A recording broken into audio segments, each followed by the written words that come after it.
যে আমাদের দাবি মানতে হবে, পাঁচিলের হাইট কমাতে হবে রাজ্য সরকার।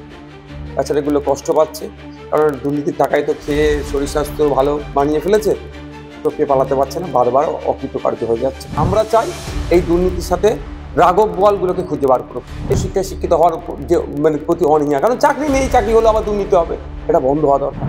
এখন ব্যাপারটা হচ্ছে হঠাৎ এত তৎপর হয়ে উঠছে কেন ইডি বা কেন্দ্রীয় এজেন্সি? আমাদের একটা সন্দেহ হচ্ছে, নতুন করে বিজে মূলের বাইনারি তৈরি হচ্ছে না তো আমাদের একটা, কারণ গোলপুরা গরু শিগুদুরে মেঘ দেখলে তো আতঙ্কিত হয়, তো আবার নতুন করে বাইনারি তৈরির চেষ্টা হচ্ছে না তো? শিক্ষা একটা পুরো প্রজন্মকে শেষ করে দিয়েছে দুর্নীতির কারণে। মামলায় গ্রেপ্তার জীবনকৃষ্ণ সাহা, সিবিআইয়ের পর ইডির হাতে গ্রেপ্তার এবার বড়োয়া তৃণমূল বিধায়ক। মোদি ফিরতেই 26-এর ভোটের আগে আবার তৎপর ইডি। 26-এর আগে কি বাংলায় ভোট পেতে ধরপাকড়? দেখুন, ইতিপূর্বে জীবনকৃষ্ণ সাহেব 13 মাস জেল খেটেছিলেন সিবিআইয়ের হাতে, তারপরে জামিন পেয়েছিল। এখন ইডি আজকে সকালে বাড়িতে গিয়েছিল। উনি পাঁচিল টপকে পালানোর চেষ্টা করেছিলেন, মোবাইলে ফেলে দিয়েছিল। পাঁচিলের হাইট উঁচু হওয়ার কারণে হয়তো উনি চপকাতে পারেননি, ওনাকে ধরেছে, গ্রেফতার করেছে।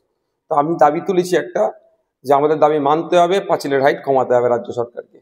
তাছাড়া এগুলো কষ্ট পাচ্ছে, কারণ দুর্নীতির টাকায় তো খেয়ে শরীর স্বাস্থ্য ভালো বানিয়ে ফেলেছে, তো কে পালাতে পারছে না, বারবার অকৃতকার্য হয়ে যাচ্ছে টপকানোর ক্ষেত্রে।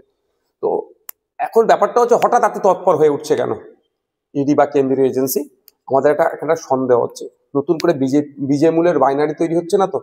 যে বিজেপি তৃণমূলের যে বাইনারিটা আমরা ক্রমশ ভাঙতে পেরেছিলাম, মানুষ বুঝতে পেরেছিল যে কিভাবে আমাদের বাড়ির মেয়ে তিলোত্তমাকে খুন করার পরে সিবিআই কেসটা হাতে নেওয়ার পরেও যেন একটা ঝিমিয়ে চলছিল, যথাসময়ে চার্জশিট না দেওয়ার ফলে জামিন পেয়ে গেল সন্দীপ ঘোষেরা।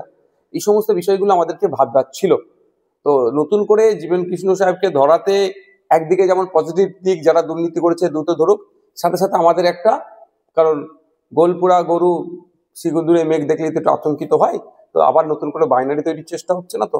আমরা চাই এই দুর্নীতির সাথে রাঘব বোয়ালগুলোকে খুঁজে বার করুক। এই চুনোপুটিগুলোকে ধরলে হবে না। এরা টাকাগুলো তুলে কোথায় পাঠাতো, কাদের কাছে টাকাগুলো দিত? এদের ক্ষমতা নেই সব টাকাটা হজম করার।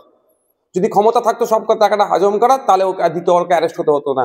কিন্তু যারা হজম করে নিল, যাদের কাছে টাকাটা তুলে পাঠাতো, অর্থাৎ দুর্নীতি করতো, দুর্নীতির টাকাটা পাঠাতো, তাদেরকে খুঁজে বার করা। সেই রাঘব বোয়ালগুলোকে ধরা হোক, ধরে তাদেরকে জেলের মধ্যে রাখা হোক। শিক্ষা একটা পুরো প্রজন্মকে শেষ করে দিয়েছে দুর্নীতির কারণে। আজকে উচ্চশিক্ষায় শিক্ষিত হতে মানুষের অনীহা। আপনি খোঁজ নিয়ে দেখুন, ক্যালকাটা ইউনিভার্সিটির কথা যদি বলি, প্রায় 50% সিট এখনো খালি রয়ে গেছে, অর্থাৎ ভর্তি হয়নি। কেন? কারণটা কি?